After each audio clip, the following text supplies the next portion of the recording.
Hello mga mams! Alam ko maraming nagtataka kung bakit ilang araw hindi ako nakapag-upload. Or hindi lang araw, weeks na nga siguro yun. Or more or less 2 weeks akong hindi nakapag-upload. Di ko naman ninanais na magkasakit ako dahil alam nyo na vloggeristic tayo at sanay tayo na laging ina-update ang ating mga followers. At almost everyday sa 2 page ko ay nag-upload nga ako ng mga mini vlogs ko. Sa sobrang kasipagan ko nga sa pag-upload ay hindi ko na nga inisip yung aking sarili at hindi ko na naisip na magpahinga man lamang. So kaya siguro nangyari din yun ay para nga makapagpahinga din ako sa aking pagmi-mini vlogs. Although ito nga yung aking kasayahan, syempre hindi naman tayo makina, kahit na nga makina na papagod din. Kailangan din ng pahinga lalo na kaya na tayo ay tao na full-time mommy na lahat na ginagawa.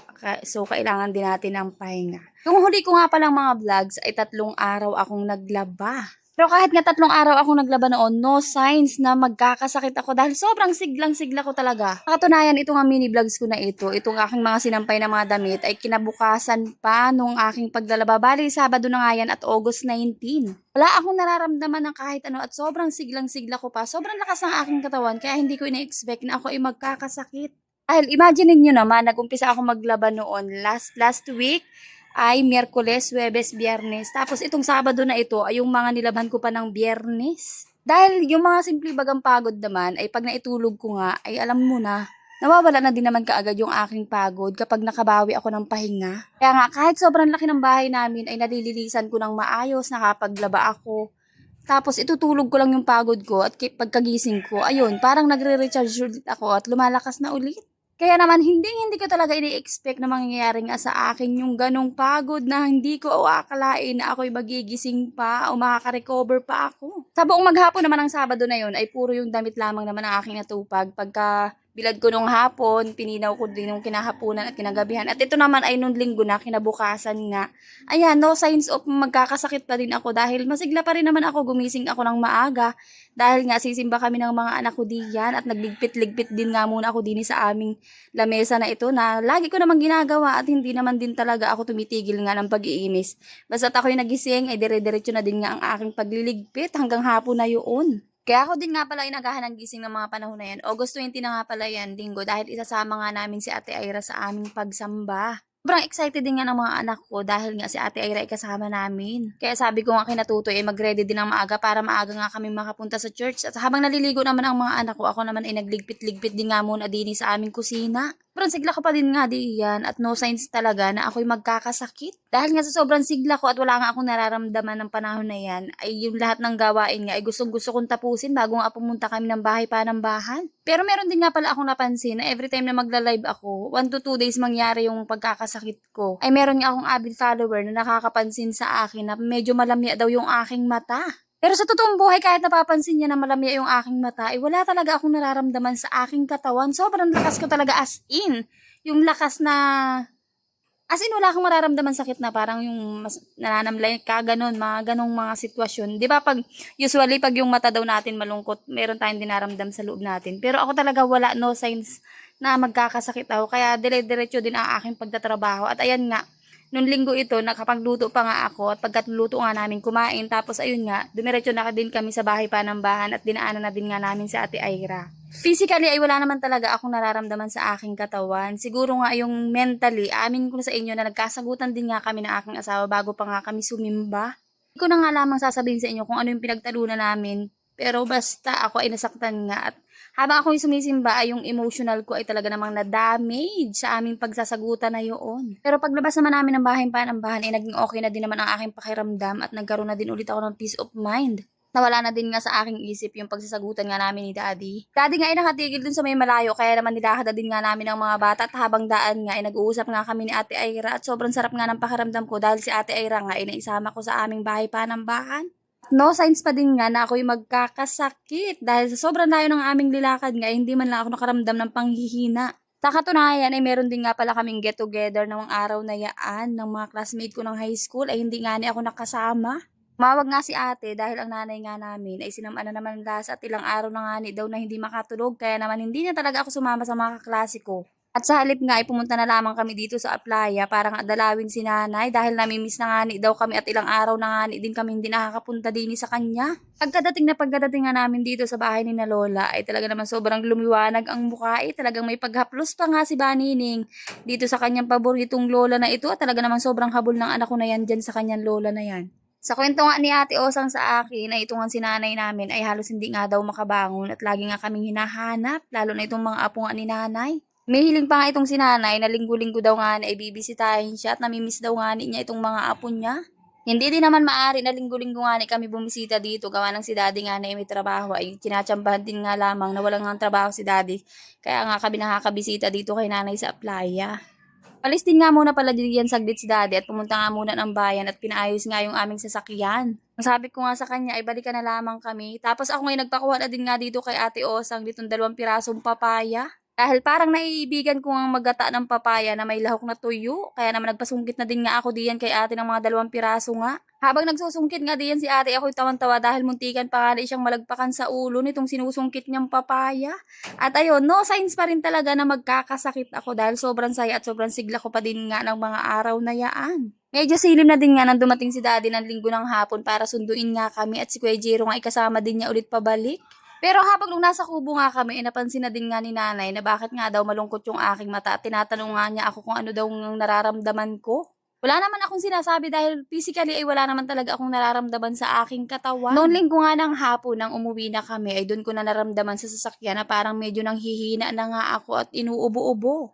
At kinabukasan Lunes, August 21 ay pinapunta ko na din nga si nanay at si ate sa bahay dahil hindi ko na talaga kaya at ako'y pinapanghina na. Pasama na din nga ako kay ate na magpa-check up dahil ang iniisip ko talaga nung una na sakit ko ay ito ang sumisibol din nga sa aking lalamunan. Kaya naman ang sabi ko nga kay ate ay magpapakuha nga lamang ako ng dugo para nga malaman kung ano nga nandito sa aking lalamunan. Matagal ko na din ngang gustong ipa-check up. Ang mga oras nga na yan ay talaga nang sobrang hinang-hina na nga ng tuhod ko at halos nangangatog na ako.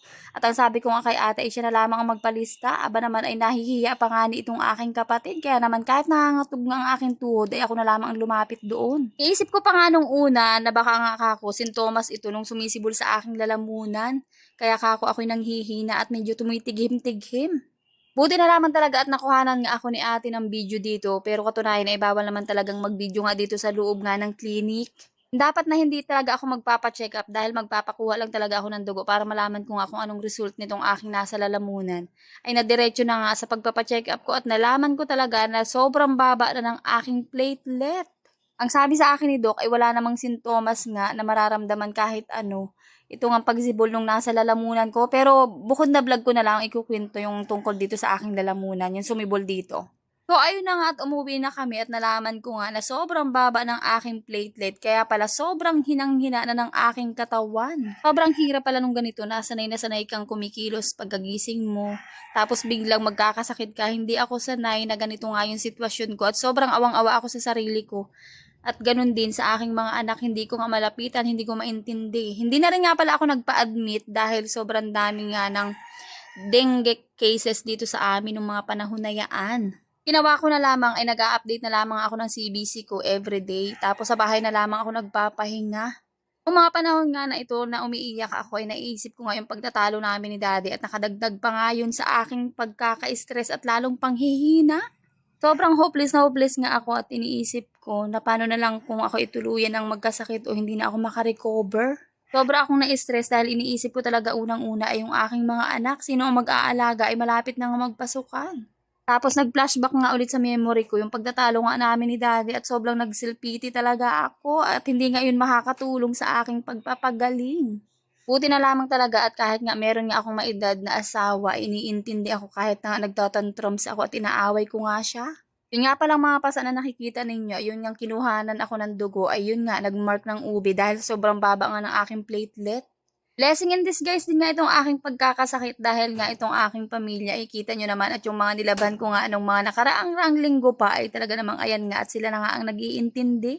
Medyo malakas na nga ako ng mga time na yan at nakakapag-video na din nga pala ako. Halos 2 linggo na nakahiga lamang ako at nagpapagaling.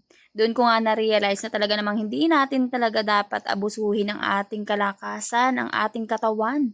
Kahit na dito nga tayo masaya sa pag-vlog ay kailangan pa rin nating ipahinga ang ating sarili. Dahil kapag nagkasakit nga tayo at bumigay ang ating katawan, ay tayo din sa ating sarili ang unang-unang mahihirapan. Sobrang nagpapasalamat din nga ako kay ate sa kapatid namin na panganay.